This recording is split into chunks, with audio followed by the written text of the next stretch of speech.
Good evening. I was asked to demonstrate some subtraction strategies for our families. So I am going to show you a couple different strategies that we use to teach subtraction in the elementary. So I am going to start with this model over here, which is called the takeaway model. So in this example, I modeled 5 minus 3. And you can see that I have 5 objects here. In this case, it happens to be 5 hearts. And so you're going to I started with 5 objects, and then I'm going to take away 3. So if I had actual blocks or hearts or whatever, I would actually take these away, but since I'm just drawing it, you would take away 3, and then you're going to count how many we have remaining. And we have 1, 2. So the kids could actually see that if I have 5 and I take away 3, I have 2 left. So I would ask the kids, how many hearts are left? 2. Very good. All right, so then the next model right here is called the comparison model. And again, I'm using sets. And I'm modeling 6 minus 4.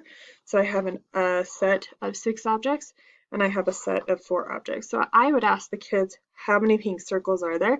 And I would say, yes, there are 6. Very good. And then I would ask them, how many orange squares are there? 4. Very good. How many more circles are there than squares? We can see that there are 1, 2 more circles than there are squares. Okay, so the next problem we're going to look at is the missing addend, and this is where we're using addition to solve a subtraction problem. So for this one, I modeled 7 minus 5. So I would start by asking the kids, how many do I have to add to 5 to get 7? And that's our missing addend right here. And this kind of hinges on how well they know their addition. But I could also model this by drawing a picture, and I could see 5, 6, 7. So how many did I have to add? 2. Very good. So if 5 plus 2 equals 7, then 7 minus 5 equals 2. Okay, so I've got a couple more. This is called a fact family. And in a fact family, we have one big number and we have 2 smaller numbers. So this family works. If I go this way, I could say 5 plus 6 equals 11. If I go this way, I could say 6 plus 5 equals 11.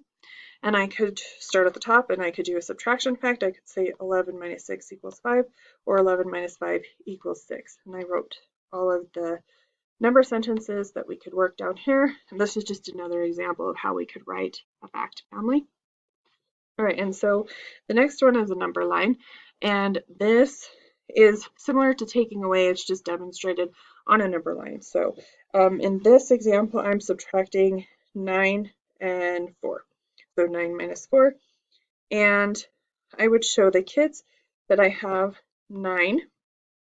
And that if I take away 4, so I'm going to count 4, 1, 2, 3, 4, I end up on 5.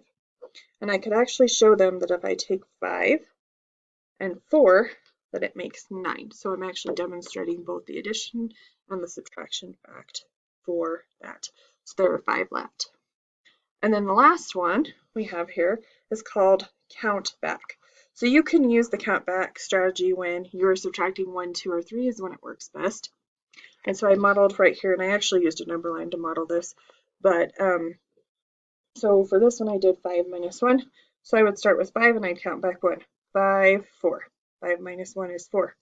If I'm doing 5 minus 2, I would start with 5 and I'd go 5, 4, 3. 5 minus 3, I would do 5, 4, 3, 2. Okay, and so down here I have written some standards just so you're aware of when we expect the students to know these things. So by 2nd grade, students are expected to be able to fluently add and subtract within 20 using mental strategies.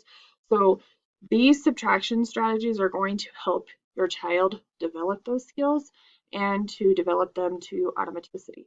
So I really hope that this helps and that it will help you model these for your students.